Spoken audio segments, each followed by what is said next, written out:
Période de fête, période de turbulence ou même période de décompte ou de bilan pour nos mères. Chers amis téléspirituels et internautes, ce soir nous allons parler des dispositions qu'il faut prendre pour mieux traverser l'année en beauté. Et avec cela, nous avons reçu pour vous et Berger Diogbe qu'on ne présente plus. C'est un habitué de ce plateau.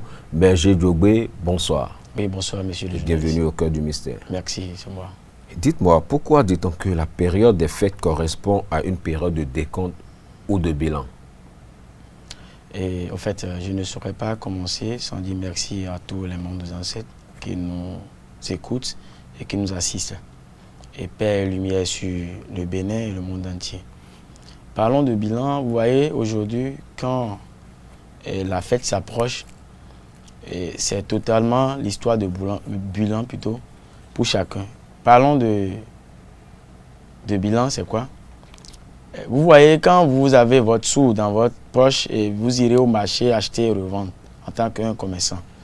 Dans la soirée, quand vous revenez à la maison, monsieur le journaliste, il faut faire des comptes et dire le prix d'achat que j'ai pris et le revenu, les frais et autres. C'est comme ça aussi spirituel. Et ça se fait souvent à chaque fin de l'année. Parce que nous tendons vers la nouvelle année. Et il faut tout faire pour un bon bilan. Et savoir qu'est-ce qui n'a pas marché et qu'est-ce qui a marché. Mais c'est de là, les esprits en profitent aussi pour arracher la partie. Vous voyez? C'est-à-dire, aujourd'hui, par exemple, je peux dire, j'ai gagné 20 000 aujourd'hui. Je dois payer le loyer, l'électricité et autres. Vous voyez? C'est comme ça aussi dans le monde invisible, où chacun dit, bon, j'irai donner ma portion de ce que je sais faire pour pouvoir en profiter. Et c'est pour cela on parle des contes et autres, des histoires de fin d'année, vous voyez un peu. C'est pour cela assez font des rituels pour sauver les humains. C'est un peu ça. Et pourquoi est-ce que c'est très souvent dans les périodes de fête-là que ces genres de situations se produisent? C'est ça que je viens d'expliquer un peu. On tend vers la fin de l'année et on fait des calculs. Et puis, souvent, quand on tend vers l'année, la nouvelle année, il y a surtout des agitations. Il y a surtout qui se prévaut. Vous voyez, bon, en tant qu'un homme spirituel, quand vous rentrez déjà dans novembre, vous allez déjà commencer par faire des calculs et savoir comment faire. D'accord? Pour être libéré et pour être à l'aise et pour bien rentrer dans la nouvelle année. Et si c'est ça, le monde invisible et le monde invisible, c'est les deux mondes-là qui en profitent. Le monde visible dit, bon, je ne vais pas laisser pour le monde invisible. Le monde invisible aussi dit, ah, mais c'est moi qui vais laisser. Là, ils se basculent entre eux. C'est ça, il y a des pertes assez des fins de l'année. Et qui sont ceux-là, par exemple, qui peuvent être victimes de ces actes-là? Victimes de ces actes-là. Bon, en fait, c'est tout le monde. Ça n'a pas d'exception. Ça n'a pas d'exception. C'est pour cela qu'il faut beaucoup se méfier quand nous tendons vers la fin comme ça.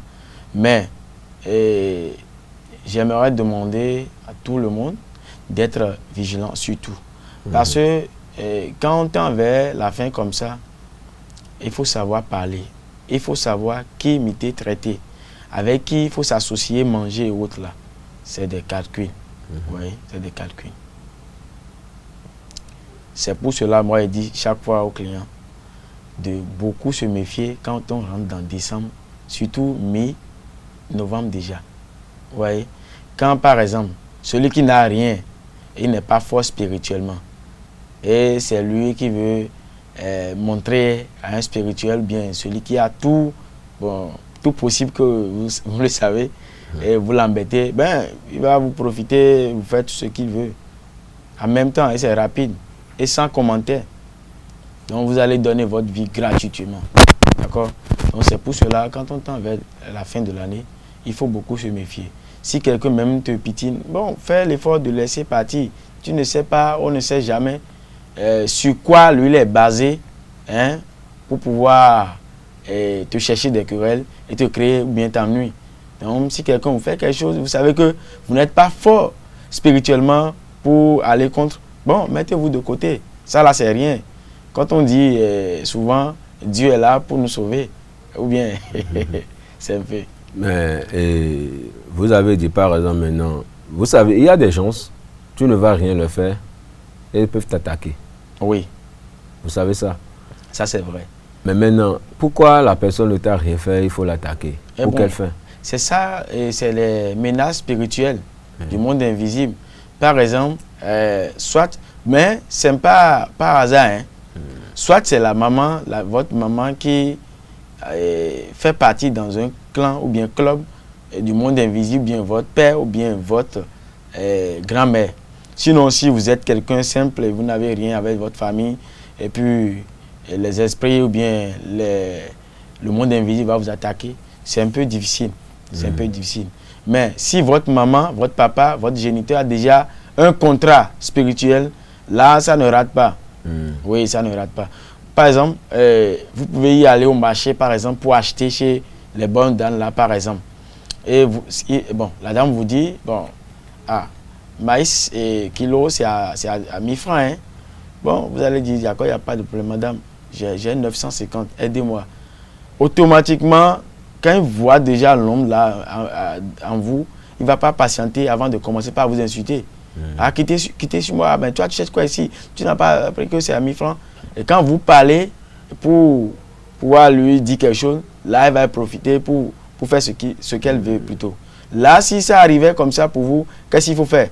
Bon, mettez-vous dans votre bain et patientez, quittez pour aller acheter. Ou bien calmement laissez revenir chez vous. C'est pour cela quand vous vous réveillez comme ça, la fête s'approche et la chose, votre âme vous parle.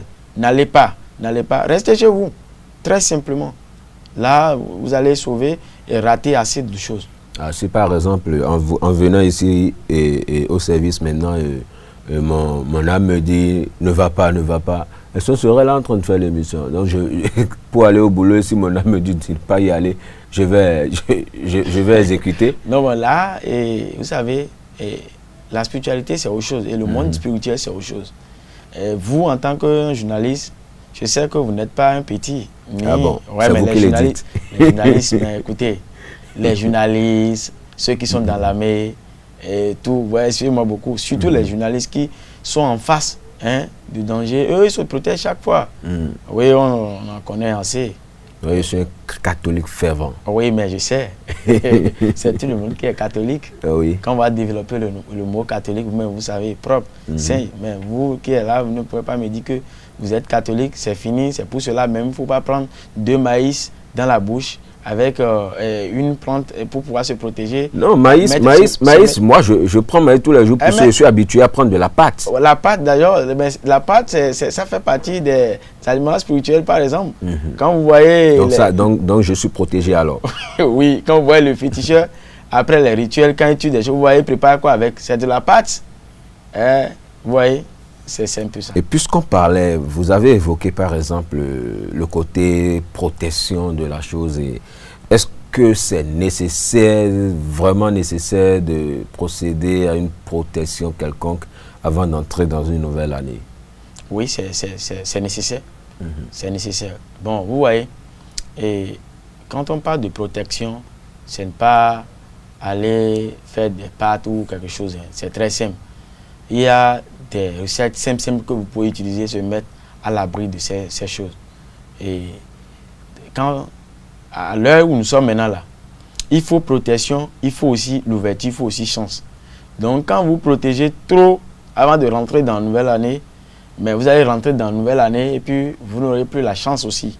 Donc il faut savoir quels sont des rituels de protection à faire. Vous voyez, il y a des plantes. Je vais profiter et donner quelque chose rapidement. Vous cherchez les graines de maïs, 7 pour les femmes et 9 pour les hommes. Et vous cherchez les feuilles de pion d'Inde rouge, qu'on appelle nyakpoti, vovo enfant ou nyakpoti oui. Là, ici, vous cherchez le vovo là, le rouge là. Vous mettez les graines dedans et vous fermez. Vous prenez ça comme ça, vous dites, moi, Djogbe ou bien monsieur Jacques, vous dites ce que vous voulez pour se mettre à l'abri de ces systèmes. De tout danger. Et vous mettez ça dans la bouche et vous avalez. Ça fait 1 an de protection. Wow. Simplement que les gens ne peuvent pas vous dire sur les antennes. Vous voyez? Donc c'est simple, moi je vais donner pour sauver l'humanité, bon, sans souci. Les gens vont faire et puis se mettre à l'abri. Mais je n'ai pas dit d'aller faire et puis chercher querelle aux sorciers ou sorcières. Quand vous tentez, là vous saurez à quoi faire. Ok, et vous avez dit tout à l'heure qu'il faut savoir les rituels de protection qu'il faut faire pour entrer dans une nouvelle année, parce que quand on ne sait pas ces genres de rituels, l'année qu'on entame devient dure. Maintenant, comment faire? Parce qu'on parle de protection, on parle de purification.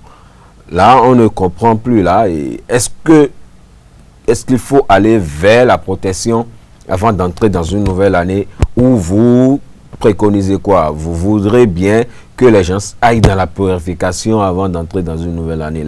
Entre les deux, lesquels les téléspirituels et internautes peuvent bon, là, de ce côté, je propose aux auditeurs, c'est quoi? Il faut beaucoup se purifier. Quand je parle de la purification, c'est-à-dire se désenvoûter de quelque chose en vous, se purifier à nouveau. Vous voyez, janvier, février jusqu'à novembre, décembre, bon, vous avez pris par les voir, vous allez passer dans des choses, des machins. Maintenant, il faut se purifier et faire des bains, hein, et se libérer de ces choses là où vous avez pris, hein, et puis vous revenez à nouveau avant de rentrer dans une nouvelle année. Mais protection de ce que je viens de donner, c'est très simple pour quelqu'un qui n'a pas de souci avec le monde invisible. Hein. Oui, on peut faire ça là. Mais surtout, c'est la purification avant de rentrer dans le nouvel an. C'est la purification. Il faut se purifier. Vous pouvez être en France, en Amérique, quoi, c'est la purification. Et la purification, ce n'est pas de grandes choses. Ce n'est pas de grandes choses. C'est des choses simples que vous allez faire, et puis à l'aise, et puis vous êtes en sortie. Est-ce que en ces périodes-là, la période dans laquelle nous sommes, est-ce que toutes les formes de protection ou de purification sont toujours efficaces? Oui, là, c'est aussi une partie sincère. Et au fait, là, de ce côté, je ne dirais pas que c'est fiable. Mais c'est ça que je viens d'expliquer. Quand vous voyez quelqu'un qui veut se protéger, est-ce que lui-même, en personne, il a la foi sur quoi il veut se baser, faire cette purification ou se protéger, ou bien se protéger avant de rentrer dans la nouvelle? Bon, certains, bon, pour eux, c'est quoi? C'est d'essayer. Non. Aujourd'hui, il n'y a pas essai. Il faut avoir la certitude à la chose et le faire. Et quand vous le ferez, vous aurez les résultats. Très simple. Vous voyez? Et la protection. Quels sont ces genres de protection que vous voulez faire? C'est ça aussi le problème. Et quel bocodon et quel spirituel qui veut vous aider aussi à faire la purification? Quel exorcisme? C'est ça. Si vous ne connaissez pas un bon animateur ou journaliste et vous l'invitez de venir vous faire la prestation, je pense que s'il n'est pas bon dans son métier, vous n'aurez rien là. Hein. C'est un peu ça. Vous avez parlé tout à l'heure de la foi. C'est comme la foi qui sauve. N'est-ce pas? Jésus l'a dit à quelqu'un, c'est ta foi qui t'a sauvé. Ou bien. Donc ça veut dire que si j'ai foi en moi-même, que rien ne peut m'arriver, je peux me passer des produits de désenvoûtement, de purification et de protection. Alors, puisque si j'ai pas foi en ce que je dois utiliser pour me purifier, me protéger, vous comprenez un peu ce que je dis? Bien ce que vous et si j'ai pas foi, ça veut dire que ça va pas être efficace. Donc si j'ai foi que rien ne peut m'arriver, ça veut dire que si j'utilise ça que j'ai foi, c'est ma foi qui m'a sauvé. Oui. Ça veut dire, sans ça, et si j'ai foi que rien ne va m'arriver, et rien ne va m'arriver, c'est ça? Bon, la foi est la détermination de toutes choses, comme le dit la raison et l'intelligence. Vous voyez, c'est la combinaison. Si vous n'avez pas la foi, vous ne pouvez pas s'approcher de la personne, ni la chose. Déjà, quand vous approchez de la chose, vous avez déjà la foi. Mais dites que, bon, cette fin d'année, je ne vais rien faire, j'ai la foi, et puis vous écarquez les yeux. Vous serez attaqué facilement par le monde invisible. Vous savez pourquoi? Est-ce que vous, là, vous, qui est la foi là, vous êtes basé sur quoi? Les autres ont basé sur quelque chose. D'accord? Mais vous n'avez rien, et c'est vous qui devez avoir la foi là. dans, comment dirais-je, mais ça ne pourrait pas marcher. Quand on parle de la foi à ce niveau, c'est quoi? La foi de détermination. Ça là, bon, je dois faire. Et quand je le fais, je dois avoir tel résultat. Là, c'est ça que je parle. Mais dit que, bon, je ne veux rien faire.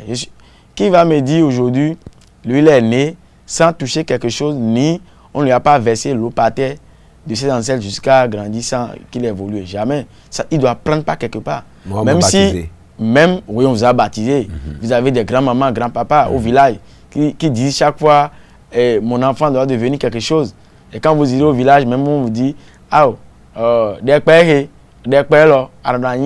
souvent, bon, moi, mon enfance, ma mère me disait, Kérékou, Sogro. Donc, c'est dans le temps là, quoi. On me disait, bon, je serais comme Sogro, je serais comme Kérékou. Vous voyez, mais aujourd'hui, je suis un homme spirituel.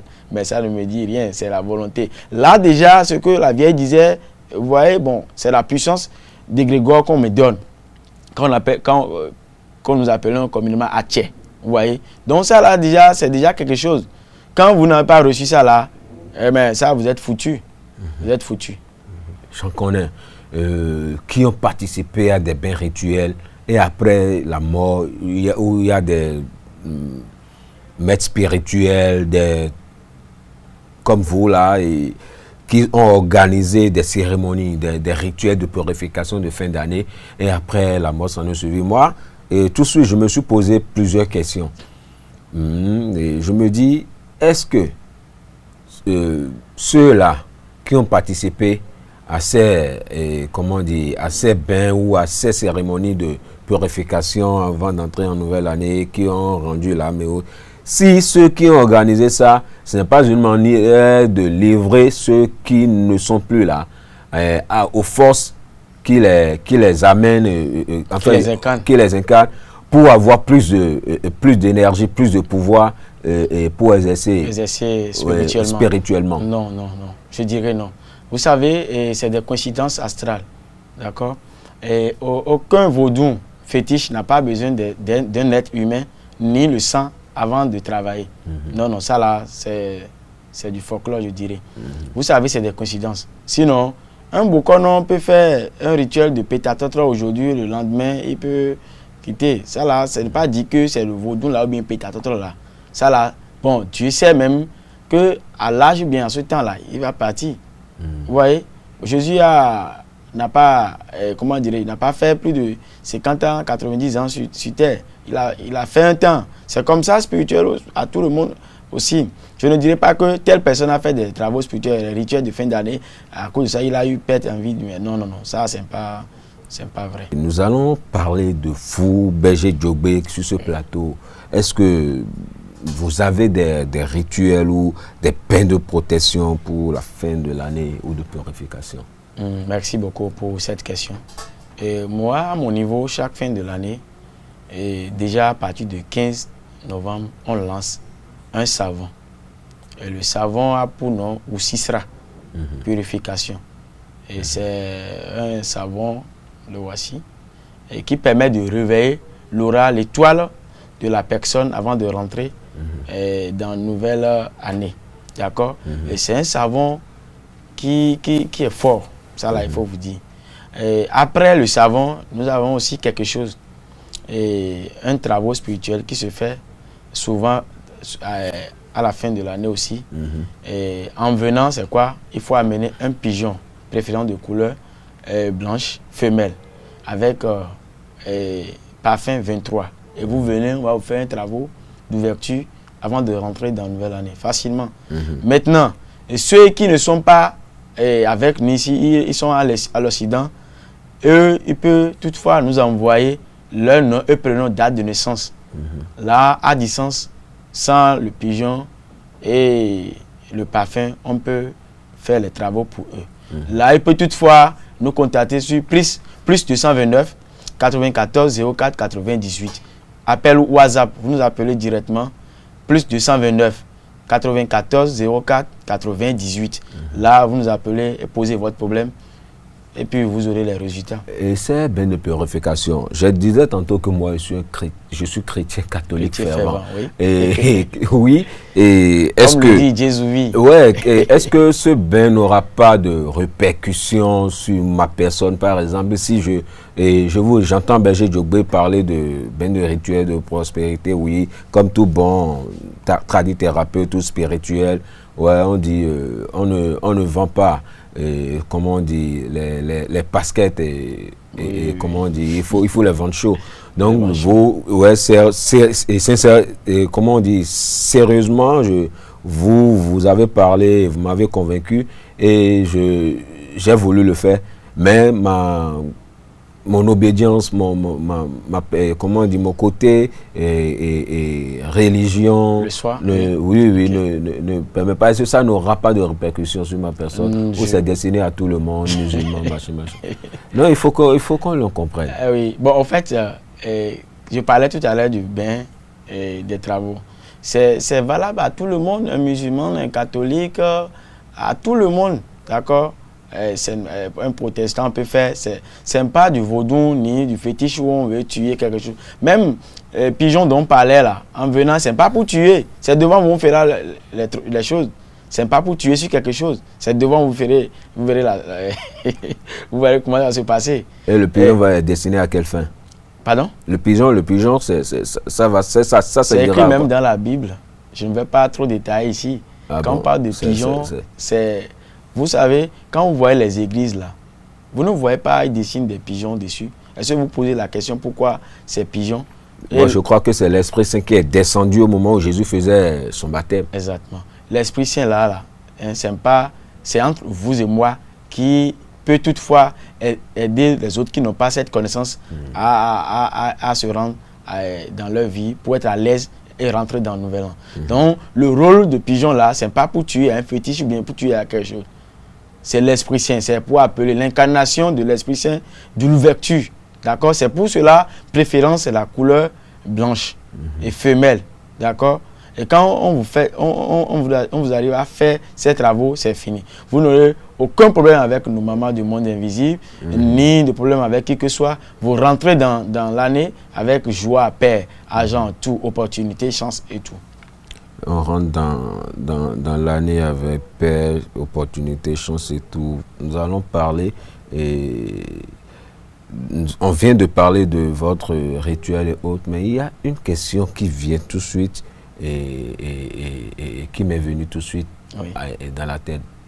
Les accidents de fin d'année, très rapidement, puisque je crois le... Bon, en fait, merci beaucoup pour cette question. Quand on tend vers la fin d'année comme ça, il y a beaucoup d'accidents vraiment. Et j'aimerais demander à chacun de nous de se méfier. Quand vous prenez votre moto, voiture, avion, quoi, bon, maintenez-vous et savoir que, bon, je vais profiter et donner quelque chose. Voilà. Prenez les graines d'attaquon là. Hein? Quand le piment de Guinée. Le piment de Guinée là. Oui. Prenez ça. Chaque fois avant de démarrer votre moto ou voiture, mettez 3 dans votre bouche. Avant d'aller au boulot, vous verrez, vous serez à l'abri de tout. On met ça dans la bouche pour avaler ou vous avalez ça. Ou vous cherchez les petits citrons là. Oui. Vous prenez, vous mettez dans votre sac, dans votre voiture et vous êtes libre en circulation. Mais quand on dit ça aux clients, ils pensent que, les auditeurs pensent que c'est quand j'ai mis 3 graines d'attaque ou dans la bouche, c'est maintenant il faut courir, mettre toutes les vitesses, pas possible. Non, ça là, on n'a pas besoin de faire ça. C'est pour vous sauver, c'est pour vous aider. Quand vous prenez ça là, c'est des rituels, c'est des recettes naturelles que vous allez faire et pour sauver votre vie et rentrer dans le nouvel an avec paix. Ok, merci beaucoup à vous, Berger Djogbe, de nous avoir honoré de votre présence. Et chers amis téléspirituels et internautes, c'était Berger Djogbe sur les rituels de fin d'année. Comment est-ce qu'il faut se protéger et quelles sont les dispositions qu'il faut prendre pour pouvoir traverser l'année dans de meilleures conditions. Et là, il nous a entretenu, nous a prodigué quelques conseils, même voire quelques recettes. Et merci de nous avoir toujours préférés. À vendredi prochain pour une nouvelle émission. Agréable week-end à vous. Bye bye.